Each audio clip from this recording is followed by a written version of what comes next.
సుమన్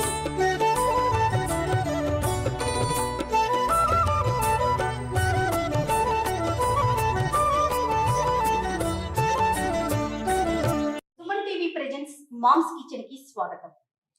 ప్రతిరోజు నేను రమ్మగారు ఈ దసరా నవరాత్రికి సంబంధించి ఒక్కొక్క రోజు అమ్మవారి అలంకరణ, అలానే నైవేద్యాలు, ఆ రోజు యొక్క విశిష్టతని మీ అందరికీ తెలియజేస్తున్నాం కదా. అయితే నైవేద్యాల్ని ప్రత్యేకించి వండి చూపించాలని మా ఉద్దేశంలో భాగంగా మామ్స్ కిచెన్ ని స్టార్ట్ చేశాం. మరి ఈ రోజు నుంచి ప్రతిరోజు ఉండే ఒక్కొక్క నైవేద్యాన్ని మీ అందరికీ పరిచయం చేస్తాం. వెల్కమ్ టు మామ్స్ కిచెన్ రమ్ గారు. Thank you very much. ఇవాళ నుంచి కొత్తగా వంట చేయబోతున్నాం. అవును రమ్ గారు, ఎప్పుడు మనం వంట ఎలా వండాలి, ఏమేమి వండాలి అనేది మాట్లాడుకునే వాళ్ళం కదా. ఈ రోజు వండి మరీ చూపిద్దాం ఇక నుంచి. మరి మొదటి రోజు నైవేద్యాలు, మనం దానికి సంబంధించి ఒక వీడియో కూడా చేసామండి. అమ్మవారి అలంకరణ, ఆ రోజు విశిష్టత, ఇవన్నీ మన ఇద్దరం మాట్లాడుకున్నాం. నైవేద్యం గురించి ఒక్కసారి మాట్లాడుకుని స్టార్ట్ చేద్దాం రమ్ గారు. జనరల్ గా అన్ని చోట్ల తొలి నైవేద్యంగా కట్టె పొంగల్ చేస్తారు. కట్టె పొంగల్ అంటే మిరియం పొంగల్ అంటాం, పప్పు పొంగల్ అంటారు. ఊళ్ళల్లో పేర్లు మారిన పదార్థం ఒకటి. బియ్యము పెసరపప్పు కలిపి వండేది. అయితే దాన్ని రెండు విధాలుగా చేయొచ్చు.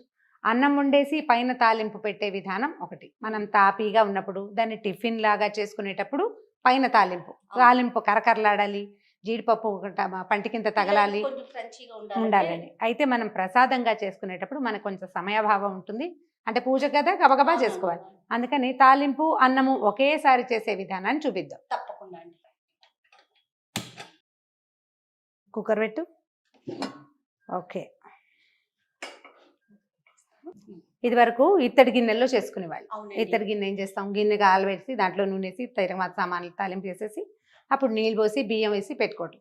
అయితే ఇప్పుడు మనకి సులువైన విధానం ఏంటంటే కుక్కర్ 2 విజిల్స్లో అయిపోతుంది అనమాట. తొందరగా అయిపోతుంది, సులువుగా అవుతుంది. పదార్థం హడావిడి లేకుండా ఒకేసారి అయిపోయేటట్టుగా కొద్దిగా కుక్కర్ వేడి చేసి ఒక 2 స్పూన్లు లేదా 3 స్పూన్లు నెయ్యి వేసుకుంటే, నెయ్యి ఎంత వేస్తే పొంగలి అంత బాగుంటుంది.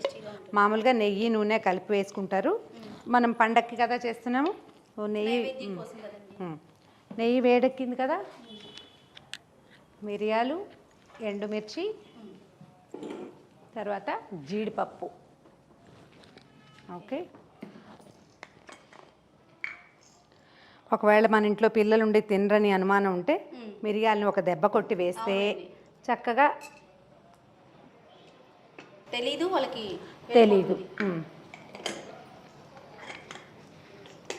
మిరియాలను కొద్దిగా వేకనిచ్చి, అంటే కొంచెం టపటపలాడుతాయి. మొహం మీద చిందకుండా మాత్రం జాగ్రత్త పడండి. కొద్దిగా మినపప్పు, ఇది కమ్మదనం కోసం, అంటే వాసన బాగుంటుంది. మినపప్పు కూడా కొంచెం వేగుమొహం పట్టాక జీలకర్ర,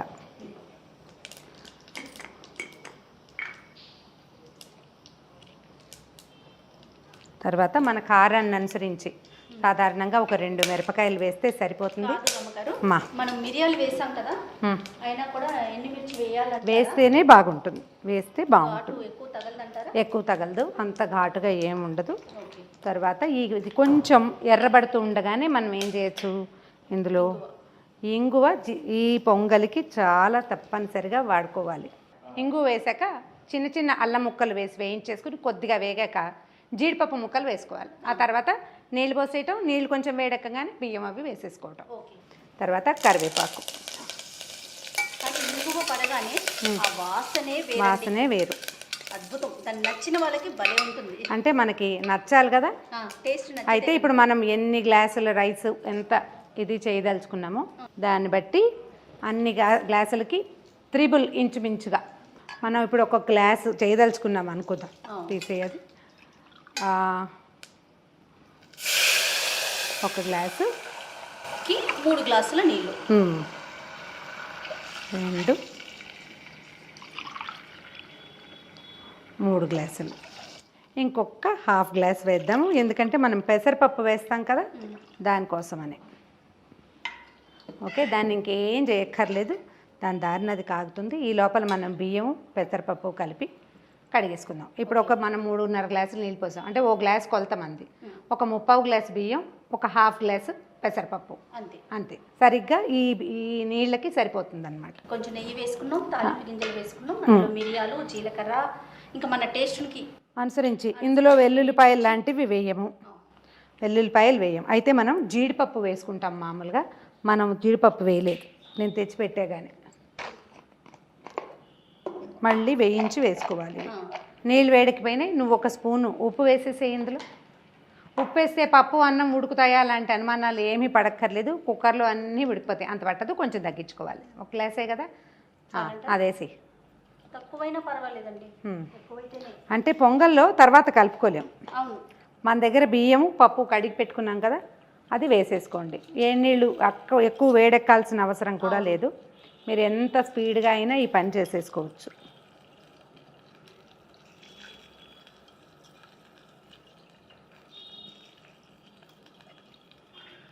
పెసరపప్పు పొంగల్ అంటే పెసరపప్పు ఒంటికి చలవ కదా రమ్మగారు. పెసరపప్పు అంటే ఇప్పుడు చాలా మనం మంచిదని చెప్తున్నారు దసరాల్లో కదా. పెట్టేది విశేషం ఏంటంటే, మనం అమ్మవారికి చాలా గట్టిగా శ్లోకాలు స్తోత్రాలు అన్నీ చదివి చేస్తాం కదా, ఆవిడకి చలవ చేయటం కోసమనే మనం ఇది నైవేద్యం పెడతాం. మూత పెట్టేసుకుందాము.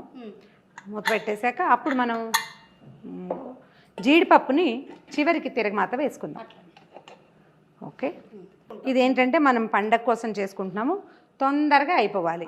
స్టవ్ ఇది వేడెక్కే లోపలే మీరు స్టీమ్ వచ్చేదాకా ఆగచ్చు, లేదా మన అలవాటు ప్రకారం పెట్టేస్తే ఒక 2 విజిల్స్ వచ్చాక 3వ విజిల్ వస్తూ ఉండగా ఆపేస్తే అన్నం మెత్తగా అయిపోతుంది. నీళ్ళు ఎక్కువ పోసాం కదా, మెత్తగా అవుతుంది. పూర్తిగా చల్లారాక కనుక మనం తీసుకుని దాన్ని ఒకసారి చక్కగా కలిపేసి ఒక స్పూన్ నెయ్యి వేసి దేవుడి దగ్గర పెట్టేసుకోవచ్చు. కానీ ఈ పద్ధతి బాగుంది రమ్మగారు, అంటే సింపుల్.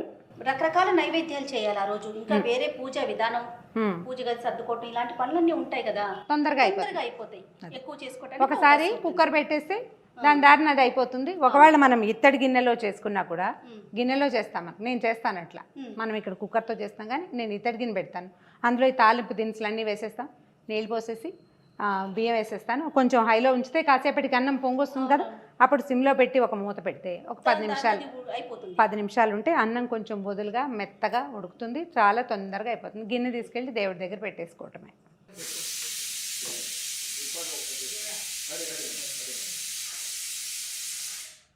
ఓకే, 2 విజిల్స్ చాలేమో, అంటే మనం క్వాంటిటీ కూడా తక్కువే వేసాం కదా. 2 విజిల్స్ సరిపోతుంది. 3వ విజిల్ వస్తుంది అనగానే ఆపేస్తే సరిపోతుంది. కుక్కర్ చల్లారేదాకా మాత్రం తీయద్దు, కొంచెం అన్నం ఉడుకుతూ ఉంటుంది కాబట్టి. పెసరపప్పు చాలా చలువ అంటారు కదా రమ్మగారు. చల్లగా ఉంటుంది, అరుగుదల బాగుంటుంది. మనం మిరియాలు అల్లం వేస్తాం కదా, దానివల్ల అరుగుదలకు వస్తుంది బాగా.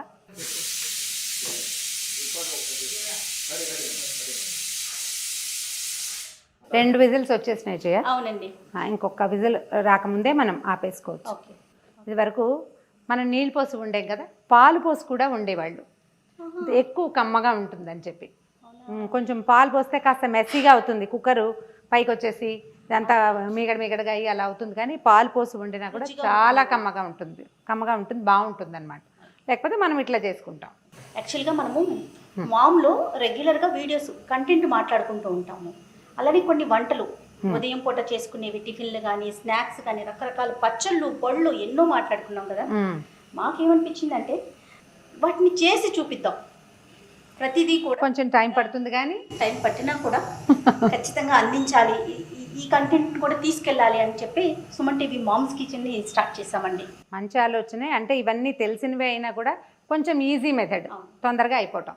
అయితే నాకైతే ఈ కాలంతో పాటు పాతకాలపు రుచుల్ని పరిచయం చేయాలని, అంటే నేనని వంటకాలు, నా వంట అంతా పాతకాలపు వంటే, పద్ధతులు అవన్నీ తప్పకుండా. అయితే చెప్తున్నా కదా, ఇది మనం పాతకాలపు పద్ధతినే, మరీ పాత విధానం కాకుండా ఇప్పుడున్న అవకాశాలను బట్టి కొంచెం తొందరగా వండేసుకోవటం. ఎందుకంటే మన ఇద్దరం మాట్లాడుకున్నప్పుడు చాలా మంది కామెంట్స్ పెడుతూ ఉంటారు, చేసి చూపిస్తే బాగుంటుంది, ప్రాక్టికల్గా అంటే ఎలా చెయ్యాలి అనేది ఒక వివరణగా ఉంటే వినే వాళ్ళకి చూసే వాళ్ళకి కూడా చాలా బాగుంటుంది కదా. అవును, ఇప్పుడు మనం పులగం అని చెప్తుంటాం ప్రతిసారి, పులగానికి కూడా ఇదే పంద. ఒక గ్లాస్ బియ్యానికి ఒక గుప్పెడు పెసరపప్పు, ఒక చిటికెడు ఉప్పు, కొంచెం ఒక చిటికెడు పసుపు వేస్తే అన్నం కాస్త రంగు మారుతుంది. అది కుక్కర్లో కూడా వండేసుకోవచ్చు, విడిగా వండినా పర్వాలేదు. కాకపోతే విడివిడిగా కలపకూడదు, రెండు కలిపి వండుకోవాలన్నమాట. కలిపి ఉండి అది కూడా మనం ఒక బెల్లం ముక్క, చిన్న నేచుక్క వేసి దాని మీద నైవేద్యం పెట్టేసుకోవచ్చు. ఇలా చేస్తే మనం పొంగల్లాగా అంటే గుమగుమలాడుతూ ఉంటుంది కదా, ఒక రుచికరమైన పదార్థం. ఒట్టి అన్నం కాకుండా పులగంతో ఏంటంటే అది ఒట్టిగా తినరు, దానికి ఏదైనా ఒక ఆధారు కావాల్సి వస్తుంది. దీనికి ఆధారు అవసరం ఉండదు. అమ్మవారికి ఇది పూర్తి స్థాయి నైవేద్యం అనమాట. ఇందులో చూడు మనం బలవర్ధకమైన నెయ్యి వేసాము, పెసరపప్పు అరగడానికి మనం మిరియాలు, అల్లము, జీలకర్ర ఇవన్నీ యాడ్ చేస్తాం కాబట్టి ఎక్కువ రుచిగా ఉంటుంది, ఆరోగ్యవంతంగానూ ఉంటుంది. కుక్కర్ వచ్చేసింది, తీసేద్దాం జయ. విజిల్ వచ్చేసింది. ఎస్, చూడ్డానికి బాగుంది చూడు. ఒకేసారి అయిపోతుంది. అవునండి. ఓకే, మీకు ఇప్పుడు ఒకవేళ ఓపిక ఉండి టైం ఉంటే చక్కగా మళ్ళీ కాస్త దీని మీద కొంచెం జీడిపప్పు, కాస్త కరివేపాకు తాలింపు వేసుకోవచ్చు. మనకు కావలసినంత మెత్తగానే వచ్చేస్తుంది. ఇది నీకు మధ్యాహ్నం దాకా కూడా గట్టిగా అవ్వదు, మెత్తగానే ఉంటుంది. ఓకే, చూపిద్దాం.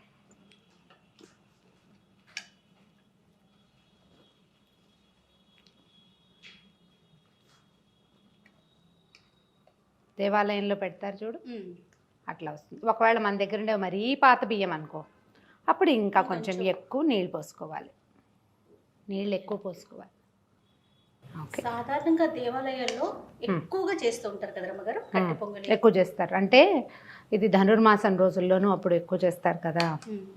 దీన్ని మనం దేవుడికి నైవేద్యం పెట్టేటప్పుడు పైన ఒక స్పూన్ నెయ్యి వేసుకుంటే బాగుంటుంది. దాంట్లో మీరు చూడు కనిపిస్తున్నాయి, జీలకర్ర, ఎండుమిర్చి కనిపిస్తుంది, జీడిపప్పులు కనపడుతున్నాయి, మిరియాలు కనిపిస్తున్నాయి, అల్లం ముక్కలు అన్నంతో పాటు కలిసిపోతాయి. మొత్తం కలిపి మనం ఒకటేసారి నైవేద్యం పెట్టేసుకోవచ్చు. పైన నైవేద్యం పెట్టేటప్పుడు జ్ఞాపకం పెట్టుకోవాల్సింది ఏంటంటే నెయ్యి వేసి నైవేద్యం పెట్టుకోవాలి. అంటే వండేటప్పుడు వేసాం కదా అని అనుకోకుండా పైన నెయ్యి వేసుకోవాలి. పైన నెయ్యి వేసి నైవేద్యం పెడితే సరిపోతుంది. అయితే మొదటి రోజు ఇప్పుడు కట్టె పొంగల్ మనం చేసి చూపించాం కదా రమ్మగారు, ఇది కాకుండా ఇంకేమన్నా పెట్టుకోవచ్చా దీంతో పాటు? దీంతో పాటు అంటే దేవాలయాల్లో తీపి బూందీ పెడతారు, తర్వాత శనగలు లాంటివి పెడతారు, పెసరపప్పు పెట్టచ్చు, బెల్లం వేసుకుని పెట్టచ్చు. ఇంకా ఏదైతే అది మనకి చేత వచ్చింది. ప్రధానంగా పెట్టేది కట్టె పొంగల్. ఇక ఈ వీడియో కనుక మీకు నచ్చినట్లయితే లైక్ చేయండి, షేర్ చేయండి. మరిన్ని ఇంట్రెస్టింగ్ వీడియోస్ కోసం మా ఛానల్ ని సబ్స్క్రైబ్ చేసుకోండి.